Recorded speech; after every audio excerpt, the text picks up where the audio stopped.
I would recommend as a president to be of this prestigious club that with all doings, we can just go for pensioning, because malpractice, indecent dressings is a very, very vital problem that we face in SON as well and in the world at large. So I would recommend that one-on-one interactions with these students who are found as continuous offenders of these particular crimes which have been listed below should just go on.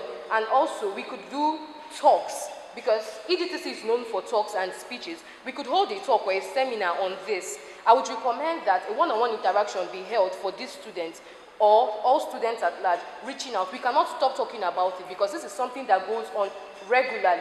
So as a president to be, I'll ensure that seminars are being held in order to speak to these students on these issues, because we cannot just speak about it and leave it. Also, punishments could be given to offenders. Probably if it might not be seen fit to give suspension, fines may be applied. And some lecturers as well should hold the responsibility of not letting indecent dresses into their classes. If you send these students back a couple of times, they would see reasons why to dress properly to these classes. So I highly recommend that both the students, the lecturers, and staff at large take proper ways, and EDTC also take ways in talking to these students as well and awarding punishments to defaulters regularly. Thank you. To start with, we all came here, some of us, based on my own observation, some of us came to this university. But I feel the influence is dealing with a lot of our students, which is putting them, they don't know what to do at that time. So sometimes they wear away that time. I also suggest that me personally, as the president, I will meet them one-on-one, because some of them listen to me, and as a fellow student, I can actually convince them that doing what I'm doing is wrong. Also, putting on what I'm putting is wrong. And I also give an example to them, and that will help. The major reason of that, I think, is background, because the generation we are in today, our mothers don't really teach us. Some of the parents don't teach their children the essence of God, and the society in general, has taught a lot of people that we don't need God. They can do anything they want to do. They don't need to go to church. A lot of things coming up, people believe that they can cut corners and make things happen in their lives. So they believe that they are nothing like God. So they don't believe in going to church. We meet a lot of them, they say they don't need to go to church. Some of them are because of the society they are in. Some of them believe that people who are outside they are better than us, and they are not going to church. Why am I going to church? My recommendation is first. Also, I have to mention this. Some of the preachers around the world are also discouraging the young people who are meant to, take over the battle. With some of the preaching they do, some of the things they do online. And we are too exposed to the internet, and we see a lot of this, a lot of preachers saying a lot of things they shouldn't say to us. A lot of scandals going on the internet because of preachers, and some of the people who deceive the young people. So, what I would recommend is I recommend a strong group as this group can start this group, because everything that have to change from the institute. To start this group, to mobilize people, then tell them the reason why they need God, the reason why they need to be with God, because I think without God, I can't do anything. So I believe in that. Okay, we have had some, we have seen some clips online when the preachers are discouraging you, encouraging them, calling something that is going on over the world now. And this is one of the major reasons why people don't go to church. They believe to use their phone and make money, and then they tell you what happened. You see some of them encouraging young people, encouraging them. I'm not saying that, but if they are praying for them to make success in that. They don't believe in coming to church again. They believe in God's everything they need. One that we have done and they read, and they have somebody who they think that should be convincing them to come to church. They need them encouraging to what they keep on doing. So we see some videos like this online. I will see some videos, pastors having to do things they shouldn't do online. Firstly, I'll begin with, it is a well-known fact that the world at large is seriously evolving, and as well every aspect of living, religion not excluded. Youth of today may see the church or religious practices as old-fashioned, as most churches still practice as in the old. There are no modern reformations as to how they worship in some churches. Catholics, for an example, do not get me wrong, I'm also a Catholic. We only celebrate masses in a certain manner, which could possibly be seen as boring by some of these youths, because it's always in the same old manner.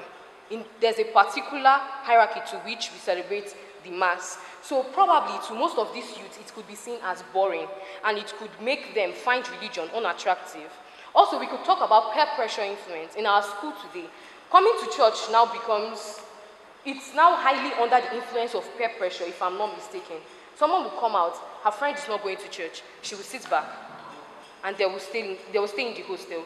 So I think peer pressure influence also has a high rate of influence on why youths do not find religion attractive. My proposal is this, that as much as the world is evolving, religion should also evolve.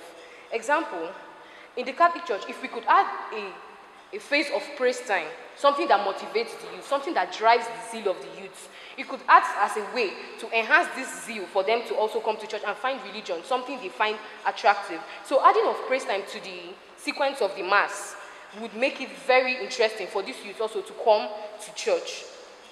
And also, following another approach to preaching, a more lively and interesting homily interests the youth. For example, our very own Father Brendan, I have not seen any student complain about his mode of preaching, because whenever he comes on the pulpit and he gives a homily, every student here is always eager to listen, and they are always there to participate, because he knows how to talk to these people.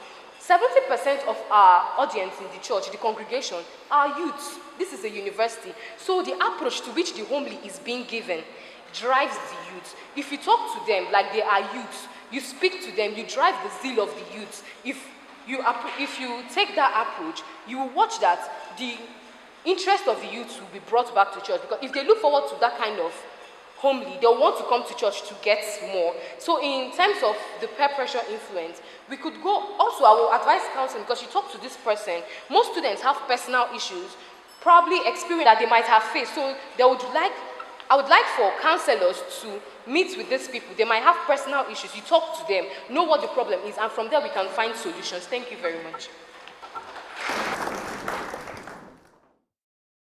Firstly, BRICS, which we all know of economic unions, regional blocs, which are a way that fair practices can be done to member countries. BRICS is an acronym for Brazil, Russia, India, China, and South Africa. These are 5 countries who have come together to form a regional bloc.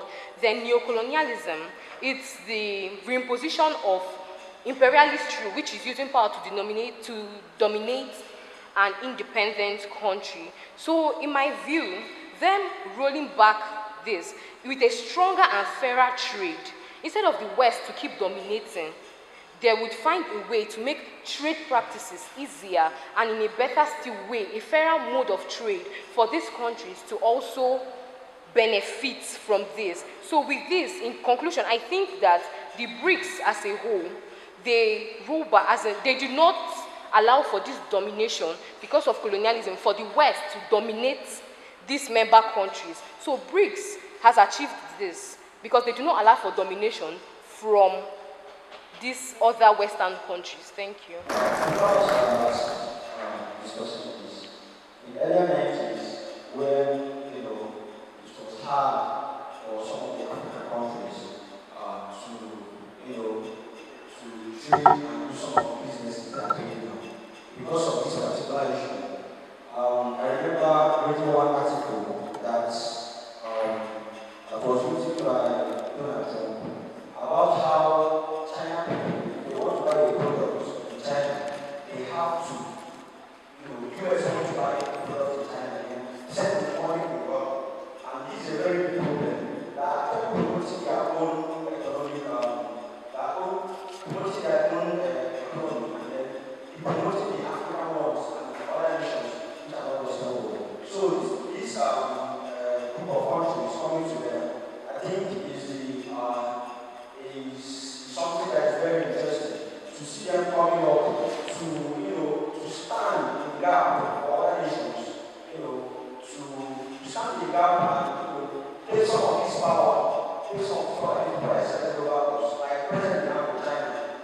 buy anything in China, you have to transmit your money to China to their currency before you buy it. And South Africa and some of the countries we have in the world, especially these 5 countries here. So I think